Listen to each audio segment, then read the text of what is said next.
Bismillahirrahmanirrahim. Assalamu alaikum students. Hope so you are fine. Today we are going to discuss the numerical problem of unit number 3 class 9th physics of National Book Foundation. First 5 numerical हमने previous video में कर लिए थे। अब 6 numerical की तरफ जाता हूँ। 100 gram bullet is fired from 5 kg gun. कहते हैं कि हमारे पास बुलेट थी एक जिसका साइज़ 100 ग्राम था और उसे मैंने फायर किया एक गन से। गन का हमारे पास जो मैस था 5 kg था।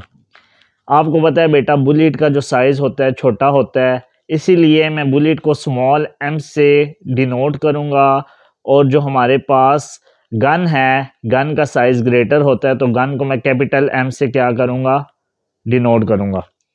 मजल velocity of bullet is 20 meter per second. कहते हैं जो बुलेट है वो 20 मीटर पर सेकेंड की वेलोसिटी से आगे की तरफ जा रही है। तो आपने बताना है find the recoil velocity of the gun. Gun कितनी वेलोसिटी के साथ पीछे की तरफ आ रही है। आपको पता होना चाहिए कि when a gun is fired, जब भी गन से हम फायर करते हैं बुलेट मूव करती है forward direction as an action, as a reaction gun किधर जाती है, पीछे की तरफ, according to Newton third law to conserve the momentum. तो पूछ रहे हैं कि जो हमारे पास वेलोसिटी है गन की वो कितनी है। तो मैस ऑफ बुलेट को स्मॉल m से डिनोट किया क्योंकि हमारे पास बुलेट का साइज छोटा है। तो 100 gram, gram is not a standard unit, so we have to convert gram into kilogram, as we know that whenever we need to convert smaller unit into bigger unit we need to divide। जब भी छोटे unit से बड़े unit की तरफ जाते हैं तो हम डिवाइड करते हैं, बड़े यूनिट से स्मॉलर यूनिट की तरफ जाएंगे तो हम मल्टीप्लाई करेंगे। अब 100 को 1000 से इसलिए किया क्योंकि 1 किलोग्राम में 1000 ग्राम होते हैं। जब आप 100 को बेटा 1000 से डिवाइड करेंगे तो आंसर आएगा 0.1 kg। मैस ऑफ गन हमारे पास 5 kg है, ये ऑलरेडी किलोग्राम में है तो इसे कन्वर्ट करने की ज़रूरत नहीं है। Velocity of the bullet small v से डिनोट किया 20 meter per second. Velocity of the gun हमारे पास कैपिटल V क्वेश्चन मार्क। अब हमने फाइंड करना है कि हमारे पास वेलोसिटी ऑफ द गन क्या है। तो according to law of conservation of momentum, यह आपकी बुक में टॉपिक भी है जो कि बहुत इम्पोर्टेंट है। जब मैंने बुलेट को गन से फायर नहीं किया तो हमारे पास बिफोर फायरिंग द गन, तो हमारे पास जो इनिशियल मोमेंटम था वो ज़ीरो था और जब हमने फायर किया तो बुलेट आगे की तरफ गई, गन पीछे की तरफ आई, तब भी मोमेंटम ज़ीरो था। तो हमारे पास according to law of conservation of momentum mv plus mv is equal to zero. ये एक स्टेप मैंने डायरेक्ट फार्मूला लिख दिया है। तो अब mv plus mv is equal to zero, मेरे पास पेन है बेटा जी, मैं आपको 1 मिनट दोबारा बता देता हूँ। फार्मूला आप ऐसे भी लिख सकते हो, वैसे तो गिवन होगा mv plus mv is equal to zero. अब देखें ये प्लस mv है, जब इक्वेशन के दूसरी तरफ जाएगा तो हमारे पास हो जाएगा माइनस mv। अब मैंने किसकी वैल्यू निकालनी है बेटा, मैंने कैपिटल V की वैल्यू निकालनी है, वेलोसिटी ऑफ द गन। तो minus mv divide by m, ये आपकी बुक में वेलोसिटी और गन की जो इक्वेशन है वो फार्मूला लिखा था तो मैंने डायरेक्ट फार्मूला लिखा। अब माइनस बाहर है, मैस हमारे पास कौन सा है, स्मॉल, तो ये हमारे पास बुलेट का मैस 0.1 था, वेलोसिटी बुलेट की 20 थी, मैस गन का 5 था। जब आपने 0.1 को 20 से किया और डिवाइड किया 5 से तो कैलकुलेटर ने आंसर दिया 0.4 और वेलोसिटी का यूनिट होता है meter per second. Negative sign था, नेगेटिव साइन आ गया। नेगेटिव साइन ये इंडिकेट करता है जब मैंने गन से बुलेट को फायर किया है ना तो बुलेट तो आगे की तरफ गई है, तो मोमेंटम को कंजर्व करने के लिए जो हमारे पास गन थी वो पीछे की तरफ आई है। आप लिख सकते हो ये अकॉर्डिंग टू थर्ड लॉ है। तो नेगेटिव साइन ये शो कर रहा है कि जो हमारे पास गन रिकॉइल्स हुई है वो बैकवर्ड डायरेक्शन में हुई है, ऑपोजिट टू द मोशन, जिस तरफ बुलेट जा रही थी उसके ऑपोजिट। होप सो इजी सा न्यूमेरिकल था बेटा जानी, लेकिन इंपॉर्टेंट न्यूमेरिकल है। अब न्यूमेरिकल प्रॉब्लम 7 की तरफ चलते हैं। न्यूमेरिकल प्रॉब्लम को आप दो तरीकों से कर सकते हो, आपकी चॉइस है, आप जिस मर्जी वे में करें। A robotic car of 15 kg is moving with 25 metre per second. एक रोबोटिक कार थी जिसका मैस 15 kg था और वो मूव कर रही थी 25 मीटर पर सेकेंड की स्पीड के साथ। Brakes are applied to stop it. कहते हैं कि ब्रेक्स अप्लाई की, जब भी कोई बॉडी चलते चलते रुक जाए तो उसकी फाइनल वेलोसिटी ज़ीरो होती है। अगर कोई बॉडी रुके हुए चले तो उसकी इनिशियल वेलोसिटी ज़ीरो होती है। तो यहाँ पे एक बॉडी चल रही थी जिसकी वेलोसिटी 25 थी, और जब ब्रेक्स लगी तो फाइनल वेलोसिटी ज़ीरो हो गई। और ब्रेक्स लगी तो ब्रेक्स लगाने के लिए एक फ़ोर्स चाहिए होती है। वो फोर्स कितने न्यूटन की थी बेटा? 50 न्यूटन की। कहते हैं कि how long does the car take to stop. जब ब्रेक लगी तो कार ने कितने टाइम लिया गाड़ी को रुकने के लिए। इस दौरान जब ब्रेक्स लगी हैं गाड़ी रुकती है, उस दौरान बॉडी ने कितना टाइम लिया या गाड़ी ने कितना टाइम लिया। आप दो तरीकों से कर सकते हो। पहला ये है, गिवन डाटा मैस 15 kg था, इनिशियल वेलोसिटी 25 मीटर पर सेकंड थी, फोर्स अप्लाई हुई जब गाड़ी रुकी 50 न्यूटन, फाइनल वेलोसिटी हमारे पास ज़ीरो थी क्योंकि बॉडी चलते चलते रुक गई। इस दौरान बॉडी ने टाइम कितना लिया हमने फाइंड करना है। As we know that P F minus P I divide by T is equal to force, change in momentum divide by time is equal to force. हमने क्या करना है, टी की वैल्यू निकालनी है। जब कोई चीज़ एक तरफ डिवाइड हो, इक्वेशन के दूसरी तरफ जाके मल्टीप्लाई हो जाती है। F multiply by T is equal to P F minus P I. अब मैंने टी की वैल्यू निकालनी है, एफ यहाँ पे मल्टीप्लाई हो रहा है, दूसरी तरफ जाके डिवाइड हो गया। अब बेटा आप यहाँ से ये डायरेक्ट भी कर सकते हो, P F minus P I हमारे पास क्या है? Change in momentum delta P divide by T.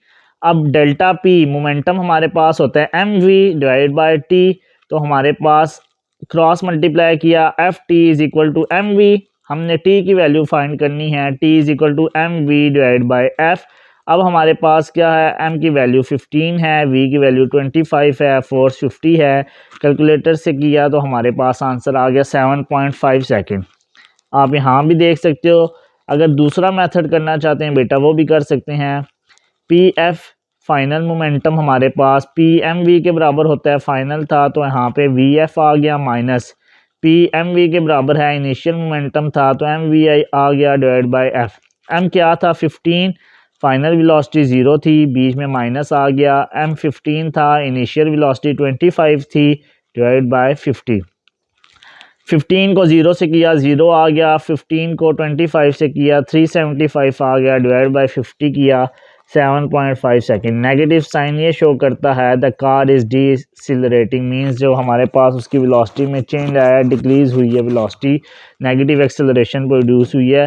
तो टाइम स्केलर क्वांटिटी या तो टाइम की न्यूमेरिकल वैल्यू में हमने माइनस को ख़त्म कर दिया। आप ये मेथड भी कर सकते हैं बेटा, ये मेथड भी कर सकते हैं, आपकी चॉइस है, आप जिस मेथड से करना चाहते हैं। अब नेक्स्ट न्यूमेरिकल प्रॉब्लम हम करते हैं। न्यूमेरिकल प्रॉब्लम है 8 न्यूमेरिकल प्रॉब्लम में कह रहे हैं a force of 20 newton is applied on stack of book of math 3 kg to push it on a rough table surface with uniform speed of 20 meter per second. कहते हैं एक force apply की, हमारे पास जो लाइब्रेरी में shelves होती हैं उसे हम स्टैक ऑफ बुक्स भी कहते हैं, और हमारे पास मैथ कितना था उनका 3 kg, और उन्हें मैंने एक रफ सरफेस के ऊपर यूनिफॉर्म स्पीड के साथ मूव करवाया। यूनिफॉर्म स्पीड हमारे पास कितनी थी? 20 मीटर पर सेकेंड। फोर्स कितनी अप्लाई की बेटा? 20 न्यूटन की। और जो हमारे पास बुक्स का मैथ था वो हमारे पास 3 kg था।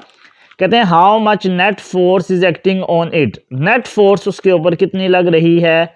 दूसरा वो पूछ रहे हैं what is the value of friction between stack of book and table surface, जो हमारे पास फ्रिक्शन की क्या वैल्यू थी जो हमारे पास बुक था और टेबल सरफेस के दरमियान। जब दो चीज़ें आपस में इन टच होती हैं तो फ्रिक्शन प्रोड्यूस होती है, तो आपने बताना है वो कितने न्यूटन की हमारे पास फ्रिक्शनल फोर्स थी। अब सबसे पहले गिवन डेटा बेटा, ये इंपॉर्टेंट न्यूमेरिकल है। Force applied on book, F applied 20 Newton, mass of book 3 kg, और बॉडी किस स्पीड के साथ मूव कर रही थी, तो यहाँ पे लिखना ज़रूरी है यूनिफॉर्म स्पीड। जिसकी वेलोसिटी 20 मीटर पर सेकंड थी। यूनिफॉर्म का मतलब ये होता है कि बॉडी की वेलोसिटी में कोई चेंज नहीं आ रहा। अगर बॉडी की वेलोसिटी में चेंज ना आए तो हम ये कहते हैं कि बॉडी में एक्सेलरेशन ज़ीरो है, क्योंकि rate of change of velocity with respect to time is called as acceleration. अगर वेलोसिटी में चेंज नहीं आएगा तो हमारे पास एक्सेलरेशन प्रोड्यूस नहीं होगी। तो सबसे पहले दो चीज़ें फाइंड करनी है, net force on stack of books F net, frictional force F. अब सोल्यूशन में लिखा हुआ है as stack of books are moving with uniform speed, वो यूनिफॉर्म स्पीड के साथ मूव कर रहे थे। Therefore there will be no net force acting on it according to Newton first law. Newton first law ये कहता है अगर कोई बॉडी रेस्ट में है वो रेस्ट में रहेगी, अगर कोई बॉडी यूनिफॉर्म मोशन में है वो यूनिफॉर्म मोशन में ही रहती है जब तक उसके ऊपर कोई फोर्स अप्लाई ना हो। मीन्स कि अगर कोई बॉडी यूनिफॉर्म स्पीड के साथ मूव कर रही हो, अगर कोई बॉडी रेस्ट में हो, तो दोनों कंडीशन में हमारे पास फोर्स क्या होगी, ज़ीरो होगी, क्योंकि न्यूटन सेकेंड लॉ भी कहता है acceleration is directly proportional to force. अगर बॉडी रेस्ट में है, पहले केस में बॉडी रेस्ट में है, रेस्ट में होने की वजह से बॉडी की एक ही वेलोसिटी है, वेलोसिटी में चेंज नहीं आएगा तो फोर्स क्या होगी, ज़ीरो। अगर बॉडी में बॉडी की वेलोसिटी में चेंज नहीं आएगा तो एक्सेलरेशन भी बेटा क्या होगी, ज़ीरो। एक्सेलरेशन ज़ीरो होगी तो फोर्स भी ज़ीरो होगी, क्योंकि दोनों का डायरेक्ट रिलेशन है। डायरेक्ट रिलेशन का मतलब यह है कि अगर एक चीज़ की क्वांटिटी को इंक्रीज़ किया जाए दूसरी भी हमारे पास इंक्रीज़ होती है। फोर्स ज़ीरो होगी तो एक्सेलरेशन भी हमारे पास ज़ीरो होगी। तो हमारे पास अगर बॉडी यूनिफॉर्म मोशन के साथ जा रही है यूनिफॉर्म मोशन मींस अगर 20 की स्पीड से जा रही है तो बॉडी की वेलोसिटी में या स्पीड में चेंज नहीं आ रहा। वेलोसिटी में चेंज नहीं आ रहा तो इट्स मीन बॉडी की यूनिफॉर्म या कांस्टेंट वेलोसिटी है। इट्स मीन कि बॉडी में एक्सेलरेशन प्रोड्यूस नहीं होगा। अगर बॉडी स्ट्रेट लाइन मोशन में जा रही है तो एक बुक के ऊपर फोर्स गई, बुक ऐसे मूव स्ट्रेट लाइन मोशन में मूव कर रही थी यूनिफॉर्म स्पीड के साथ, तो मैंने लिख दिया, उसने पूछा एफ नेट कितने, 0 न्यूटन है, क्योंकि एक्सेलरेशन ही नहीं प्रोड्यूस हो रही, यूनिफॉर्म है, एक्सेलरेशन नहीं होगी तो फोर्स भी हमारे पास क्या हो जाएगी, ज़ीरो। अब फ्रिक्शनल फोर्स हमारे पास फार्मूला होता है F net minus F applied force. Frictional force निकालने के लिए एफ नेट, अगर लेट सपोज हम नेट अप्लाइड फोर्स निकालते तो यहाँ पे प्लस है, दूसरी तरफ जाके माइनस हो जाता। तो फ्रिक्शनल फोर्स का फार्मूला आपकी नई बुक में है F net minus F applied force. F net 0 है, अप्लाइड फोर्स 20 है, बी में माइनस था, माइनस आ गया। नेगेटिव साइन इंडिकेट ये करता है the force of friction is opposite to applied force. जो फ्रिक्शनल फोर्स है वो हमेशा जिस तरफ बॉडी में मूव करती है उसके अपोजिट साइड होती है। तो होप सो बेटा आपको ये न्यूमेरिकल भी समझ आ गया होगा। अब न्यूमेरिकल प्रॉब्लम 9 की तरफ जाते हैं, ये भी इम्पोर्टेंट न्यूमेरिकल है। कह रहे हैं a wooden block of mass 50 kg is placed on the rough surface of table. एक ब्लॉक है जिसका मैस 50 kg है और उसे मैंने एक रफ सरफेस ऑफ टेबल के ऊपर रखा हुआ है। पहले तो आपने बताना है what is the wait of the block, block का वेट क्या होगा। दूसरा what is the normal force on the block bye table, block के ऊपर जो नॉर्मल फोर्स है, रिएक्शनल फोर्स है, वो कितनी होगी। तीसरी if coefficient of static friction between the block and table is 0.4, अगर स्टैटिक फ्रिक्शन जो ब्लॉक और टेबल की वजह से है वो हमारे पास म्यू की वैल्यू 0.4 है। कोफिशिएंट ऑफ फ्रिक्शन का बेटा कोई यूनिट नहीं होता। Find the minimum force to move the block on the table, आपने फाइंड करनी है फोर्स ऑफ फ्रिक्शन जो हमारे पास बॉडी पे लगेगी और हमारे पास वो ब्लॉक मूव करना स्टार्ट हो जाएगा, आपने वो फोर्स। अब बेटा कुछ चीज़ें आप जहन में रखो। लेट्स सपोज ये मेरे पास एक ब्लॉक है और ये ब्लॉक के ऊपर मैंने एक मैस रखा हुआ है। अब मैं यहाँ से फोर्स अप्लाई कर रहा हूँ। अब फोर्स अप्लाई तो कर रहा हूँ लेकिन ये ब्लॉक मूव नहीं हो रहा। इट्स मीन कि हमारे पास जो फोर्स अप्लाई हो रही है और आगे से जो फोर्स ऑफ फ्रिक्शन है वो दोनों इस टाइम क्या हैं, इक्वल हैं, इसलिए बॉडी मूव नहीं कर रही। Let's suppose force of friction और फोर्स अप्लाइड दोनों एक दूसरे के प्रोपोर्शनल होती हैं। इसका क्या मतलब है, अगर कोई बॉडी के ऊपर फोर्स लग रही है ना और बॉडी मूव नहीं कर रही तो हम कहते हैं वो स्टैटिक फ्रिक्शन है। लेट्स सपोज एक सोफ़ा है, एक सोफ़ा यहाँ पे पड़ा हुआ है, ये सोफ़े की एग्जांपल है। आप फोर्स लगा रहे हो सोफ़े पे लेकिन सोफ़ा मूव नहीं कर रहा। इट्स मीन वो मेरे पास सोफ़ा जब तक मूव नहीं करेगा तब तक स्टैटिक फ्रिक्शन होगी। अब मैं अप्लाई फोर्स ज़्यादा करता हूँ, मीन्स दो बंदे फोर्स लगा रहे हैं सोफ़े पे, अब भी सोफ़ा मूव नहीं कर रहा।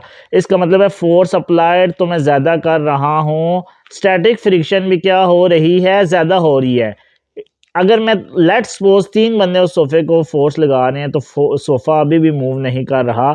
इट्स मीन कि हमारे पास फोर्स अप्लाई हो रही है, स्टैटिक फ्रिक्शन भी क्या हो रही है, ज़्यादा हो रही है। आप कह सकते हो दोनों में डायरेक्ट रिलेशन है। लेकिन एक ऐसा टाइम आएगा कि मैं अप्लाइड फोर्स ज़्यादा करूँगा तो वो सोफ़ा मूव करना स्टार्ट हो जाएगा। इट्स मीन स्टैटिक फ्रिक्शन एक लिमिट तक होती है, वो आखिरी लिमिट जिसके बाद कोई भी बॉडी मूव करना स्टार्ट हो जाए उसको कहते हैं लिमिटिंग फ्रिक्शन।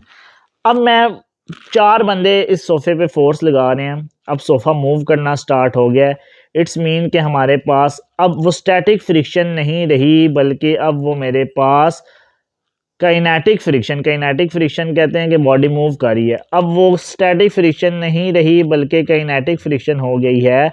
तो मैं जस्ट आपको वैसे ही बताना चाह रहा था स्टैटिक फ्रिक्शन क्या होती है। अब ये ब्लॉक था, ब्लॉक का वेट नीचे की तरफ था, मैंने कहा W किसके बराबर होता है mg, और ब्लॉक के ऊपर ये एक्शन है, रिएक्शनल फोर्स हमारे पास क्या है, नॉर्मल फोर्स। इट्स मीन दोनों एक दूसरे के हमारे पास एक्शन और रिएक्शन बराबर होते हैं, लेकिन दोनों की डायरेक्शन अपोजिट होती है। ये वेट है, ये उसके अपोजिट नॉर्मल फोर्स है। ये आपने कोफिशिएंट ऑफ फ्रिक्शन के टॉपिक में भी पढ़ा होगा। तो मैं आपको थोड़ा सा आइडिया दिया। स्टैटिक फ्रिक्शन क्या थी, रोलिंग फ्रिक्शन क्या होती है, कोई भी बॉडी रोल करती है, काइनेटिक फ्रिक्शन क्या होती है, लिमिटिंग फ्रिक्शन क्या है, और हमारे पास अब चलें इस न्यूमेरिकल की तरफ आते हैं। मैथ्स 50 kg था, थोड़ी सी वीडियो लेंथी होगी लेकिन समझाना ज़रूरी था। कोफिशिएंट ऑफ फ्रिक्शन क्या था, म्यू, और स्टैटिक फ्रिक्शन था तो एस डिनोट किया 0.4। आपने फाइंड करना है weight of the block, second number पे नॉर्मल फोर्स, थर्ड पे force of static friction. Weight का फार्मूला तो बेटा जानी W is equal to M G होता है। मैथ कितना था, गिवन था 50, जी की वैल्यू 10 भी होती है, 9.8 एक्यूरेट होती है, हम राउंड ऑफ करके 10 लेते हैं। 50 को 9.8 से मल्टीप्लाई किया तो आंसर आ गया 490 न्यूटन। तो ये तो वेट आ गया। नॉर्मल फोर्स किसके बराबर है, ये देखें, ये वेट है, वेट के ऑपोजिट हमारे पास क्या है, नॉर्मल फोर्स। हमने पढ़ा एक्शन और रिएक्शन और ऑलवेज इक्वल इन मैग्नीट्यूड होते हैं। अब नॉर्मल फोर्स क्या है, वो भी वेट के बराबर है। वेट क्या था 490, तो ये भी 490 न्यूटन आ गया। अब फोर्स ऑफ स्टैटिक फ्रिक्शन हमारे पास क्या है, पुरानी बुक में तो फार्मूला लिखा हुआ है म्यू एम जी। अब आपको पता है एन किसके बराबर था, वेट के, तो फार्मूला वही है, उसने एम जी की जगह एन लिख दिया, नॉर्मल फोर्स। तो आपने घबराना नहीं है। म्यू हमारे पास 0.4, एन क्या है 490। अगर म्यू एम जी भी लिखते हैं तो एम जी की वैल्यू ऑलरेडी 490 आई हुई है। दोनों को मल्टीप्लाई किया तो आपको पता चल गया जो हमारे पास स्टैटिक फ्रिक्शन थी, फोर्स ऑफ फ्रिक्शन, वो 196 न्यूटन की थी। होप सो आपको ये न्यूमेरिकल समझ आ गया होगा। इजी सा न्यूमेरिकल था, मुश्किल नहीं था। 3-4 चीज़ें उन्होंने पूछी थी, वैल्यूज़ गिवन थी, हमने इजीली सॉल्व आउट कर लिया। तो आपने ये कुछ बातें याद रखनी है, स्टैटिक फ्रिक्शन क्या है, काइनेटिक फ्रिक्शन क्या है। होप सो बेटा आपको ये न्यूमेरिकल समझ आ गए होंगे। अगर आपको कोई भी डिफ़िकल्टी हुई तो आप कमेंट बॉक्स में मेंशन कर सकते हैं। Thank you so much. अल्लाह हाफिज़।